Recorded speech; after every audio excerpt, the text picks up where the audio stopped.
لە درێژەی کار و چالاکیەکانی بەڕێوەبەراتی ئاسایشی ڕۆژهەڵاتی هەولێر بەشی مادەی هۆشبەرەکانی سەر بە بەڕێوەبەراتیمان دوای بەدواداچوون و کۆکردنەوەی زانیاری دروست لە سەرەتای ساڵی 2021 تاکو ئێستا چەند تاوانبارێکیان دەستگیر کردووە بە پێی مادەی 14 مخدرات بە فەرمانی دادوەر دۆسییان بۆ کراوەتەوە بەم شێوەی خوارەوە.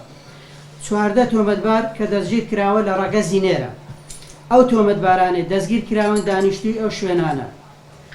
لە کۆیە 4 کەس دەستگیر کراوە، هەولێر 5 کەس، دهۆک 1 کەس، سلێمانی 1 کەس، کەرکووک 2 کەس، قەڵاتزێ 1 کەس.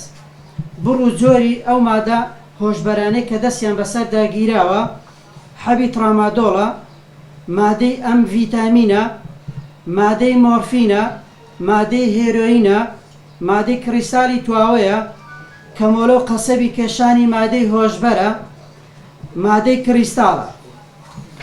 هەر لە درێژەی کار و چالاکیەکانی بەڕێوەبەراتی ئاسایشی ڕۆژهەڵاتی هەولێر بەشی ئابووریمان چەندین کەلوپەلی خۆراکی بەسەرچیان دەستگیر کردووە وە سەزادانی 12 بەنزیخانە لە سنووری شاری کۆیە بە بڕی 250,000 بۆ هەر بەنزیخانەیەک بەهۆی نزمی کوالەتی بەنزینەکانیەوە.